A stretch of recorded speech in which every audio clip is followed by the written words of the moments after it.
Hello friends, welcome back to the Windy video guys and my YouTube channel guys. Today friends, we are going to talk about guys how can we solve internet problem in a Redmi phone. Friends, you want to solve your internet problem in your Redmi phone. So how can you solve today? I will show you guys how can we solve internet problem in Redmi mobile. So before starting video, can first of all go and subscribe the channel guys. Click the bell icon, like the video.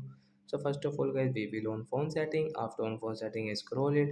Guys, click on your connection and sharing option. Guys, tap here again. Scroll, guys. You can see reset setting. Guys, tap here.